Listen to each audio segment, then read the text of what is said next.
SCERTৰ অৰিয়েল মোডৰ DLEDৰ ওপৰত একাংশ ৰেগুলাৰ মোডৰ যিসকলে DLED কৰিছে তেওঁলোকে গুৱাহাটী হাইকোৰ্টত কেছ কৰিছিলে যে NISৰ DLED যিদৰে অৰিয়েল মোডৰ DLED যিদৰে সুপ্ৰিম কোৰ্টে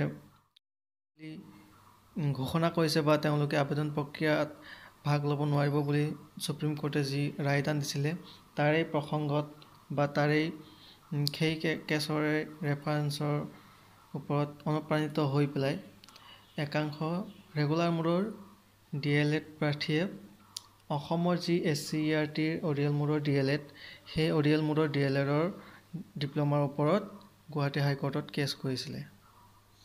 তেওঁলোকৰ কেছ কৰাৰ উদ্দেশ্য আছিলে যে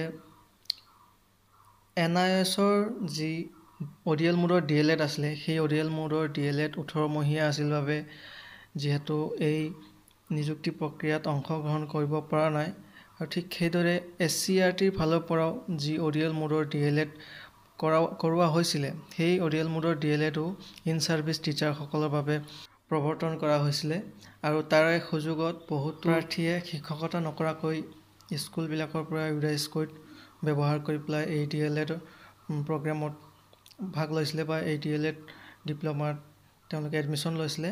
তেনেধৰণৰ কিছুমান বিসংগতি হোৱা বুলি তেওঁলোকে গুৱাহাটী হাইকোৰ্টত গোচৰ তৰিছে আৰু সেই গোচৰৰ এতিয়া বৰ্তমান শুনানি কি পৰ্যায়ত আছে বা কেতিয়া শুনানি হ'ব, বৰ্তমান কেছৰ ষ্টেটাছ কি, আজি এই বিষয়ে এই ভিডিঅ'ত আলোচনা কৰিম। হয়, মাৰ্চৰ 1 তাৰিখে গুৱাহাটী হাইকোৰ্টে যি অৰ্ডাৰ দিছিলে যিসকল এই কেছৰ যি ৰেছপণ্ডেণ্টসকল আছিলে 5টা সংস্থা আছিলে SCERT হওক বা DEE হওক তেনেধৰণৰ 5টা সংস্থা আছিলে সেই 5টা সংস্থা ৰেছপণ্ডেণ্ট আছিলে এই ৰেছপণ্ডেণ্টসকলক গুৱাহাটী হাইকোৰ্টে 4 সপ্তাহৰ সময়সীমা দিছিলে আৰু 4 সপ্তাহৰ ভিতৰত তেওঁলোকে শপতনামা গুৱাহাটী হাইকোৰ্টত দাখিল কৰিব লাগিব। গতিকে এই কেছৰ ওপৰত এই সংস্থাসমূহে বৰ্তমানলৈকে তেওঁলোকৰ শপতনামা দাখিল কৰিছেনে এই সন্দৰ্ভত বহুতেই প্ৰশ্ন কৰি আছিলে। ইতিমধ্যে আমি যদি কেছৰ ষ্টেটাছ চাওঁ বৰ্তমান সময়লৈকে পেণ্ডিঙত আছে। এই সংস্থাসমূহে তেওঁলোকৰ শপতনামা গুৱাহাটী হাইকোৰ্টত দাখিল কৰাৰ পিছত ইয়াৰ শুনানি হ'ব, তাৰপিছত যি জাজমেণ্ট আহে সেয়া হ'ব লক্ষণীয়।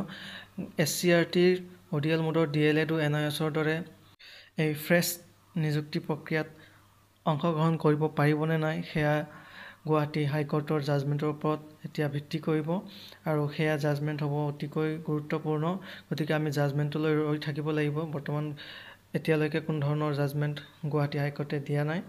গতিকে এই সংস্থাসমূহে এই 4 সপ্তাহ হয়তো ইতিমধ্যে এই 4 সপ্তাহ সম্পূৰ্ণ হ'বই আৰু মাৰ্চৰ শেষৰ ফালে হয়তো এই সংস্থাসমূহে তেওঁলোকৰ শপতনামা গুৱাহাটী হাইকোৰ্টত দাখিল কৰিব পাৰে আৰু তাৰপিছতেই আমি এটা ৰিজাল্ট পাম যে গুৱাহাটী হাইকোৰ্টে কি কয় এই SCERTৰ অৰিয়েল মোডৰ DLEDৰ ওপৰত। যিহেতু যিসকলে কেছ কৰিছিলে তেওঁলোকে NISৰ DLEDৰ সন্দৰ্ভত যি সুপ্ৰিম কোৰ্টে ৰায় দিছিলে সেই ৰায়ৰ ওপৰতে বা সেই ৰায়ৰ ৰেফাৰেন্সতে বা সেই ৰায়ৰ প্ৰতি অনুপ্ৰাণিত হৈ একে ধৰণৰ মানসিকতাৰে তেওঁলোকে SCERTৰ অৰিয়েল মোডৰ DLEDৰ ওপৰতো কেছ কৰিছিলে।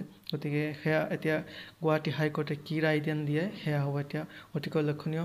গতিকে আপোনালোকে এই চেনেলটো ছাবস্ক্ৰাইব কৰি থ'ব, এনেধৰণৰ ইনফৰমেশ্যন আপোনালোকৰ আগত যুগুত কৰা হ'ব।